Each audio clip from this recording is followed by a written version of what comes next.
I think it's over, and I think it's over because the bottom line is the objective is to win a championship and to put yourself in the best position to get the max dollars you obviously richly deserve and will undoubtedly get. I'm going to repeat what I've religiously stated. Kevin Durant is one of the top 3 or 4 players on the planet Earth. I say top 2. He's that surreal. And one of the things that if there has been an impediment to his game, I'm not talking about anything else, Max. I'm just talking about to his game on the court. And I once told him this. Is his lack of aggression. He is the kind of person that, like Larry Brown would love Kevin Durant. First of all, he's efficient. He's a shot maker. Right now, he's averaging 29 on 50% shooting. 29 on 50% shooting. And it's actually a down year to some degree because he only shoots 32% from three-point range. This is what he's doing. 29 points per game. 50% shooting, only 32% shooting from threes. And we know it's only going to go up. So what is the issue with Kevin Durant, the career 27-point-per-game scorer? It's an absence of assertiveness. Even though I'm the best player, I'm going to defer to the alpha dog that is Russell Westbrook when I'm in Oklahoma because you know what? That makes life easier for me, even though he wasn't happy about it. Then you go to Golden State. Obviously, Steph Curry is the man. We get all of that because he's the greatest shooter that we've ever seen. But Kevin Durant is one of the greatest players we have ever seen. And the reality is the last 3 games, since they went on that 4-game losing streak, they've won 3 straight against Portland, against Sacramento, now against Orlando. By the way, he had 44 Saturday, and then he has 49 last night. That other game that, you know what, he just won and ended their losing streak, he only had 32 points that game. Just 32 points. What happened? And I mean, what happened to him? He just had 32 points that game. Shoot 61% from the field one game, 50% another, 40% another. He's not just a superstar in terms of numbers. He's a superstar in terms of efficiency. You've got a guy like Larry Brown who would love him because he thinks about playing the right way all the time. That's really why he wanted to go to Golden State, too, by the way. Without question. Without question. He once told me that. That's absolutely true. They play the way you're supposed to play. They play the way they're supposed to play, and he loves playing in their system. The point that I'm making is this, though. Particularly in moments like this, not just because of Draymond, but because Steph Curry is out. Combined with your beef with Draymond at the time, combined with us talking about you being one of those elite players, and you approaching free agency, you have every excuse under the sun to remind the world, excuse me, I'm a bad brother. Make no mistake about it.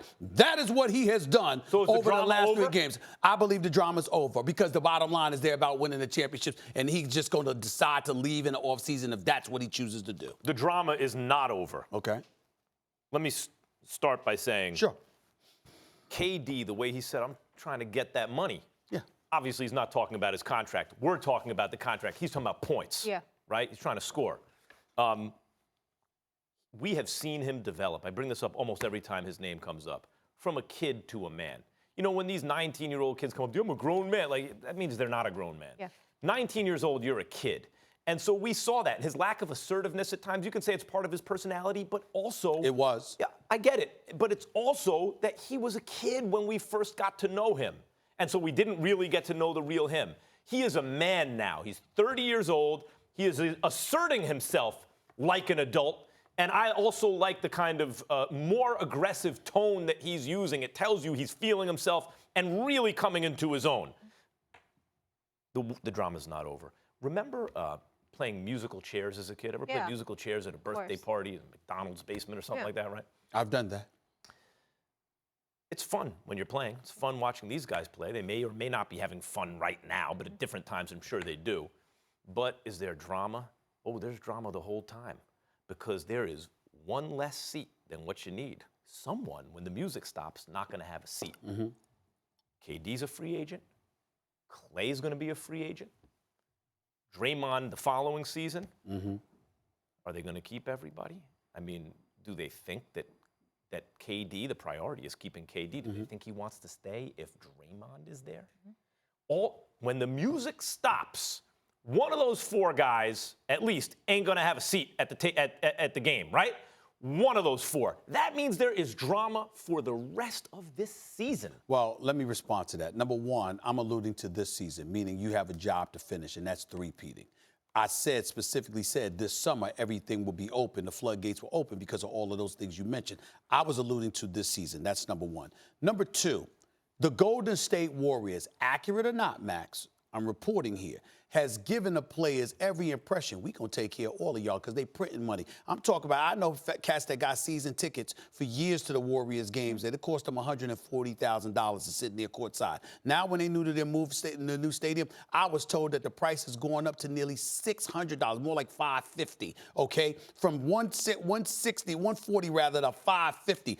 These guys are printing money, so they've given the impression we could take care of all of y'all because we're willing to entertain that luxury tax. Klay Thompson doesn't believe he's going to have to go anywhere. Kevin Durant doesn't believe he's going to have to go anywhere. He knows it's his choice. Draymond's locked up for this season and next season, so he doesn't have to get entertained until then. Boogie Cousins is on the squad knowing that he's only there for a one-year situation. Question real quick. Sure. Do you think if they keep Draymond, KD stays? Do I think if they keep Draymond? Yeah, KD stays. You think it's their last season playing together? I think it's their last season playing together. I personally, but remember what I said to you.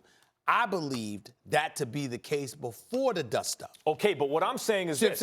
Musical chairs, the drama is when the music is playing. That's this season. When the music stops, that's the climax of the action, right? Mm-hmm. But that's this off season. But the drama is right now. The music is playing, and we all know, and they're playing knowing that one of them is not going to be there. But what I'm saying to you is that if that were the case, Max, then you could have made that statement when the season began. I'm simply saying the dust up is not where the drama comes from. I don't think you could make that statement when the season started. Why not? Because it was not known, at least to me, the level of the drama between KD and Draymond. Yeah, but I think the team now understands if we want to keep KD, we got to get rid of Draymond. But your notion is based on the premise that you can't keep everybody, and I'm saying to you that was never the intent. Right, but now it's become clear that you're going to have to move Draymond if you hope to keep KD. It wasn't clear before the season started. I don't think Draymond determines the future of KD and Golden State.